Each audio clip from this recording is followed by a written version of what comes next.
Welcome in, everybody, to Fantasy Pros MLB. It's time to hit the waiver wire for the week. And at the top of our list is a big prospect we've been waiting on for some time. Finally up with the Arizona Diamondbacks. But he's hitting eighth in the lineup, and he's not playing every single day of the week.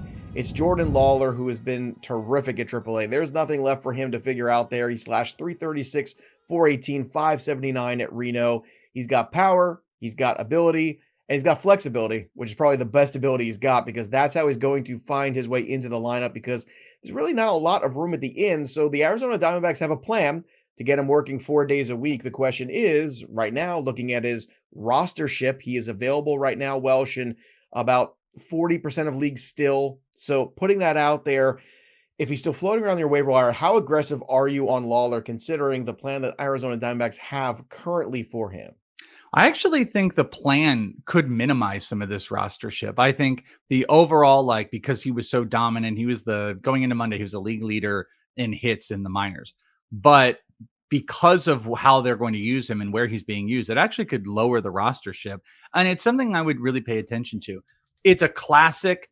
Torey Lovello. Torey Lovello is very interesting, where Ketel Marte gets hurt for a month and they go, Ketel's not ready, or Jordan Lawlar's not ready yet. We don't have a position for him.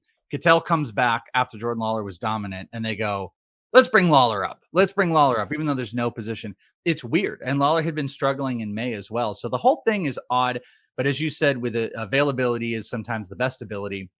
And he's going to be able to play third, short, second. Torey Lovello's plan is that they're going to play 4 to 5 times a week. So he's going to be seen as a semi-regular guy. But playing at 8 is a little bit right now. I mean, there's an argument to say that Geraldo Perdomo is a better fantasy option than Jordan Lawlar this season. Perdomo gets to hit 2. He's not striking out. He's making tons of contact. He's starting to hit homers. So here's where I'm getting at. I think you should pay attention to Lawlar. Even if he's hitting low, he's going to have some stolen bases, hopefully hitting for average. He's going to play enough. I think it'll be justified, but I don't think you should cut off any good players. I would have said this before this happened yesterday when we're recording this, but Jacob Wilson is a guy I think some would have dropped for a guy like Jordan Lawlar. Jacob Wilson's hitting some homers. I'm probably not making that move, but be on the lookout for people that are going to cut bait on him because he's hitting 8, not playing every single day. And watch if Lawlar starts to get hot and make some of those changes he did in AAA, where he's getting the ball in the air a little bit more. He's not trying to hit for power. And he's just trying to make contact. Those are things that could turn him into a solid fantasy player. All right, another guy getting the call recently, for this one for the Cubs, is Moises Ballesteros, the catching prospect there. He was hitting 368 with 4 homers, 18 ribbies, 3 steals over 34 games in Iowa. As you mentioned on leading off earlier this week when we were talking about the prospects and him getting called up because Ian Happ goes on the IL, not the most athletic built kind of a guy, but certainly the hit tool is there, Welsh. So what can we expect in this period of time where he's up with the Cubs? So actually, and there's kind of a newer development that I think makes it interesting, because at the end of the day, his bat is where it's all at. He can't play the outfield. He's a catcher by trade. He can play some first. He can DH. They're having him DH right now. The negatives are Carson Kelly has been really good. So you've got Amaya and Kelly. So that kind of takes away that. They've had Michael Busch at first. So right now, it's just the idea was like, this is a guy that might not be around for a long time. His bat is super live, makes a ton of contact, doesn't strike out, line drive hits. He's definitely a doubles line drive type of guy. That's fun. But when Happ comes back, he's going to go away. But here's the new development.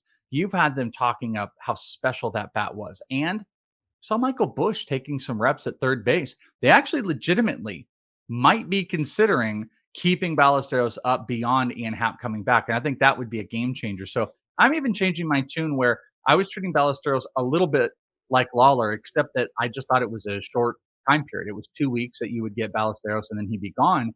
But if he does hit, I think they legitimately might put Michael Busch at third some so they can keep him up in the roster. And then if at some point, let's say Kelly comes back down to earth, they could cut bait with him and Ballesteros could be up. There now looks like a path where he could stay a little bit longer. So in 2 catcher leagues, Ballesteros should be picked up simply because of that. And let's watch if the bat starts getting hot, because that is what he is here for.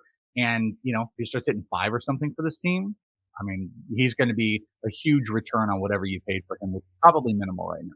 He's available right now in 75% of leagues, Ballesteros. So yeah, he's out there, folks, if you want him. Next guy on our list, too, also out there in almost every league. He's only rostered at 9% of leagues. It's Addison Barger of the Toronto Blue Jays. Now, Barger plays third base and outfield. He's been playing third base now because of the injury to Andres Jimenez. So the results haven't been great for him so far this year. But again, if you're in a very deep league and you're looking for somebody to get some at bats filled for you, could Barger be that guy? I kind of think he can. So, I wasn't really paying a ton of attention to Addison Barger, but I recently had someone, say, hey, look into it. And it's insanely impressive, the early underlying stats on him. 13% barrel rate, 50% hard hit rate. More impressive, 94 average exit velocity with a 116.5 max EV, under 20% K percentage. He's getting the ball in the air, 13 degree launch angle, essentially. Those are incredible. And a 26% pulled air percentage. So all of that is quality of contact, not striking out, hitting the ball really hard. And when he gets it in the air, which he does a decent job of, he's pulling the crap out of it. Those equate to results. Now, they're not there right now, but can they get there? There's some really encouraging stuff there. He's got to make more contact. He's a young guy. And at the end of the day, if it's just simply about Jimenez comes back and he's gone, he might have enough time to adjust. But you should keep an eye on him because that underlying profile is like screaming that this could be a potential breakout guy. I'm very, very intrigued by him, but it's got to be probably deeper league at this point. And one more hitter before we move on to the pitchers, Tim Elko, who we talked about in the prospect video and I talked about in the short form video here in FantasyPros MLB, which subscribe to the channel. That way you don't miss those things. Elko was called up last weekend. Andrew Vaughn has an OPS around 500. Elko had his first home run on Sunday, and he has very little left to prove. He's an older prospect, 26 years old, but he had been blocked in the organization by Andrew Vaughn, who had far more draft capital. And that's the thing I kept saying was that doesn't mean Elko is bad. His minor league track record is actually quite good. It's just he wasn't the same status of prospect that Vaughn was, but Vaughn hasn't performed, and Vaughn has had plenty of time to figure things out at the major league level, and he hasn't. So Elko comes up. He was slashing 339, 423, 661 over 130 plate appearances with AAA for Chicago White Sox. I mean, the dude's got power. He has shown that. And to me, I just see no reason, Welsh, why he doesn't stick if he gives you anything over the next couple weeks. Yeah, well, I think that's maybe part of the problem is anything, and I had talked about this, that he felt very like, oh, he's hitting 300 and 290 in the minors for years. And I didn't believe that. And he's hitting 100 right now. There's a strikeout problem, which is going to hold him back. He's 30% strikeout rate, but he mashes the ball. So to your point, he does have to do something because what he's currently doing is not going to work. But if he does do that something, he's going to stick around. He's a deeper league power option.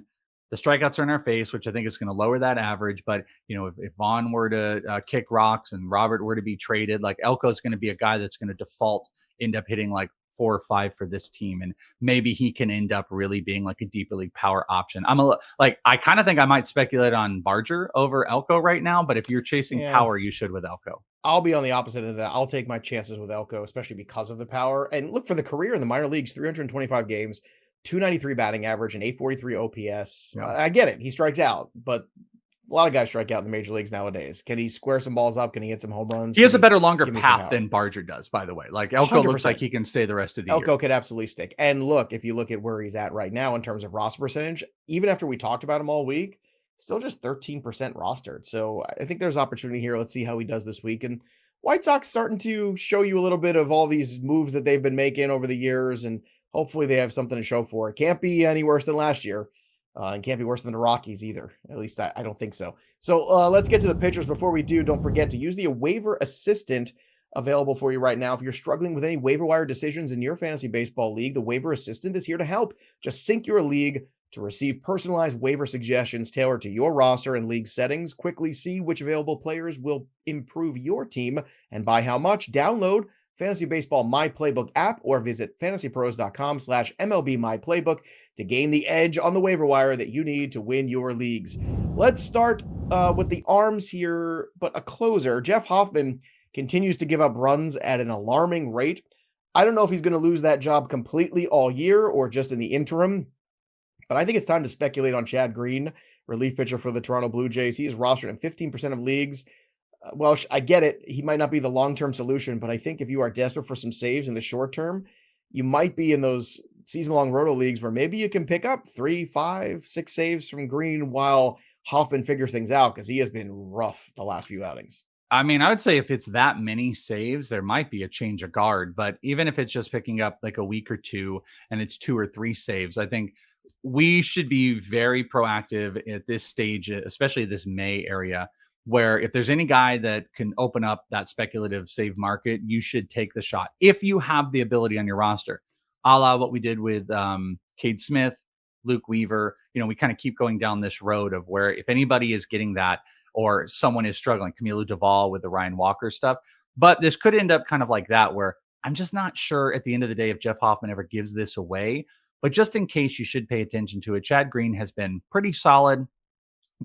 K percentage around 25%. He's walking less than he had in his career, but just be mindful. He's giving up 20% barrel rate right now, and he's got a 5.32 expected ERA. So that's why I just don't know, outside of just like, the money, and they locked in Hoffman and they like him. There's some stuff that might regress a little bit for Chad Green, but you should speculate. There's two guys also who are going to be joining rotation soon. One is Clayton Kershaw this weekend, rostered in 50% of leagues for the Dodgers. And then with the Ben Lively injury, we're going to get Kolby Allard, it looks like, joining that rotation, at least in the interim. So I don't know if you have any love for Allard. He's obviously basically free in every league already. Kershaw, as I said, already rostered in half because of the name. But I don't know if either of them really move the needle for me. I understand Kershaw. I get it. It's that name brand recognition, but so far he hasn't been dazzling in the rehab starts. 5 rehab starts, 21 innings.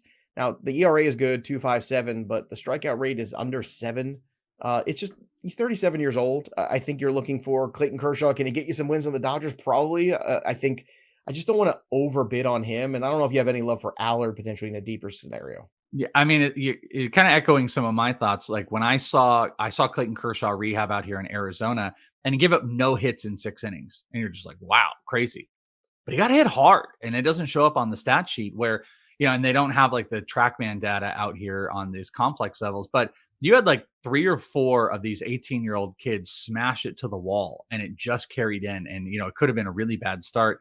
Fastball looks obviously he's got this devastating curveball. I think he's going to get hit hard in some starts at the majors, and he's going to have to get away with some stuff. But if I was speculating, I'd speculate on the Dodgers pitcher who's got this storied history for wins, probably than I would Allard. Allard has definitely, in some relief appearances, been good. 1 ERA, a sub-1 whip. He's not walking anybody whatsoever, but he's got a 10% K percentage. His expected ERA is around 3.5. I'm not really sure I buy into like long, big starts. So I'd rather speculate on Kershaw than Allard, but their ownership percentages, I think, are on the complete opposite ends of the earth. So if you're in a real deep league, pending the matchup, maybe Allard is like a spot starter, possibly. All right.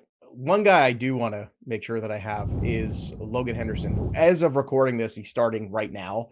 So in that day game today on Wednesday. Now, he's been really good in the minor leagues this year. Very little left to prove there. In the AAA starts that he's made, he's got a 2.4 ERA, 30 innings, 12 K per 9, a .96 whip. I mean, he's just been fantastic. 40 strikeouts, just 11 walks. His one major league start that he had so far, 6 innings, 9 strikeouts, 1 walk. And they've got issues right now. Myers got sent down in Milwaukee. You've also got Quintana dealing with a shoulder issue. We're still waiting on Brandon Woodruff. I think there's a good opportunity Logan Henderson sticks in this rotation a little bit longer because of all the chaos. Quinn Priester is not great. He's rostered just in 23% of leagues right now. And I think Henderson is another guy I have championed in the beginning of the year. He had the 1 spot start. It looked great. We'll see what he gives you today. But regardless of what happens today, I think he's got value rest of season to this Brewers team and to fantasy teams alike.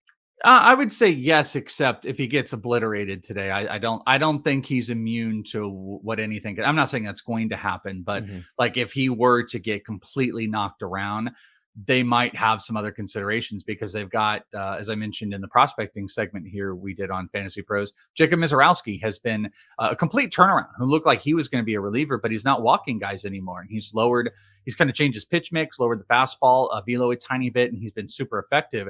Yes, they've got a lot of problems.